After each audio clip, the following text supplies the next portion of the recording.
Hello friends, ఇవాళ మనం చెప్పుకోబోయే యానిమీ అయితే థ్రిల్లింగ్ యానిమీ అనమాట. ఈ యానిమీ వచ్చేసి మాన్స్టర్ అన్నమాట. ఇది చాలా వరల్డ్ వైజ్‌గా కూడా చాలా ఫేమస్ అయిపోయింది. బట్ ఏంటంటే ఇది తెలుగులో మాత్రం ఇంకా డబ్బింగ్ అయితే కాలేదు.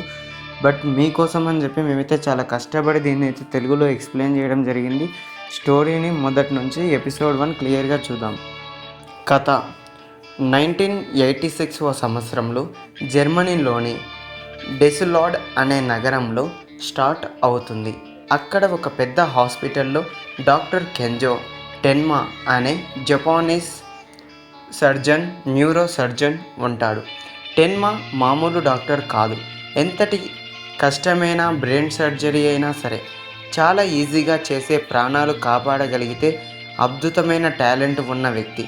హాస్పిటల్ డైరెక్టర్ హెడ్ అయిన డాక్టర్ హెనామాన్ కూతురు ఏవాతో టెన్మాకి ఎంగేజ్మెంట్ కూడా అవుతుంది. అంటే కెరియర్ పరంగా, పర్సనల్ లైఫ్ పరంగా టెన్మా టాప్లో ఉంటాడు. కానీ అక్కడ ఒక పెద్ద సమస్య ఉంటుంది.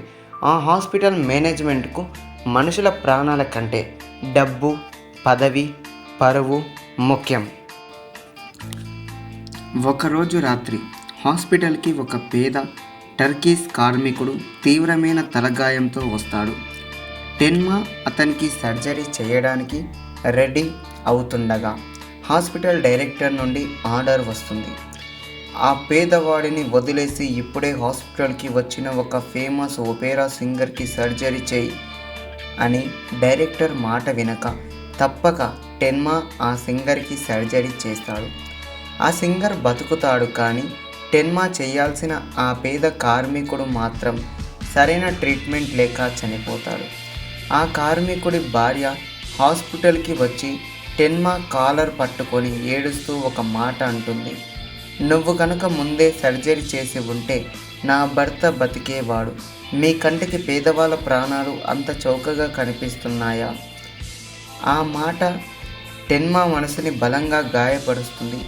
మనుషుల ప్రాణాల్లో కూడా ధనిక, పేద అనే భేదం చూపిస్తున్నందుకు అతను లోపల నలిగిపోతాడు.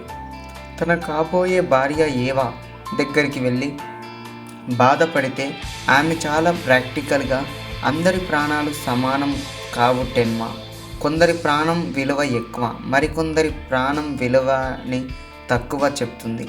ఇది టెన్మాకి అస్సలు నచ్చదు. ఇలాంటి పరిస్థితుల్లో ఒకరోజు అర్ధరాత్రి హాస్పిటల్కి ఒక భయంకరమైన కేసు వస్తుంది. నగరంలో ఒక పెద్ద పొలిటీషియన్ ఇట్వేర్ మరియు అతని భార్య దారుణంగా హత్య చేయబడతారు. ఆ ఇంట్లో వాళ్ళు 2 పిల్లలు, ట్విన్స్, ఒక అబ్బాయి ఒక అమ్మాయి మాత్రం బతుకుతారు. ఆ అబ్బాయి తలకి బుల్లెట్ దూసుకెళ్ళి చావు బతుకుల్లో ఉంటాడు.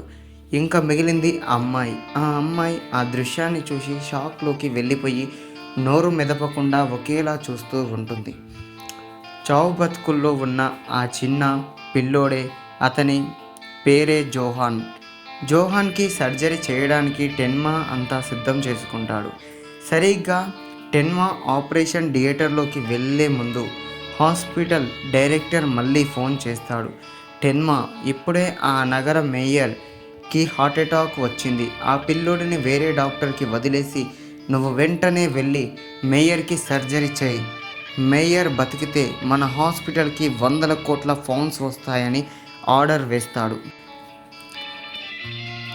టెన్మా తీసుకున్న ఆ ఒక్క నిర్ణయం గతంలో చేసిన తప్పును టెన్మా మళ్ళీ చేయాలనుకోడు.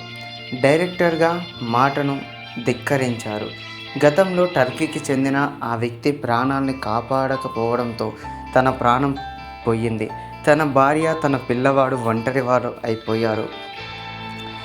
డైరెక్టర్ మాటను ధిక్కరించారు. నేను రాను, నా కంటి ముందు చావుకి దగ్గరగా ఉన్నది ఈ పిల్లోడు, వీడిని కాపాడడమే నా మొదటి కర్తవ్యమని చెప్పి ఫోన్ పెట్టేస్తాడు. టెన్మా చాలా కష్టపడి రాత్రంతా పోరాడి ఆ చిన్న పిల్లోడి జోహాన్ తలలో నుంచి బుల్లెట్ని తీసేసి అతని ప్రాణాన్ని కాపాడుతాడు. కానీ మరోవైపు టెన్మా వెళ్ళకపోవడం వల్ల ఆ నగర మేయర్ చనిపోతాడు. ఉదయమే హాస్పిటల్ డైరెక్టర్ టెన్మాపై తీవ్రమైన కోపంతో ఊగిపోతాడు. నా మాట వినకుండా ఒక అనాథ పిల్లోని కోసం మేయర్ని చంపేస్తావా? నీ కెరియర్ ఇక్కడితో ఖతం. నిన్న హాస్పిటల్లో నుండి తీసేస్తాను. నా కూతురితో నీ పెళ్లి క్యాన్సిల్ అని టెన్మాని రోడ్డున పడేస్తాడు. టెన్మా తన పొజిషన్ కోల్పోయినా సరే ఆ పిల్లోడి బెడ్ పక్కన కూర్చొని నేను చేసింది కరెక్టే, అందరి ప్రాణాలు సమానమే, నేనే ఒక ప్రాణాన్ని కాపాడాను అని మనశ్శాంతిగా ఫీల్ అవుతూ ఉంటాడు.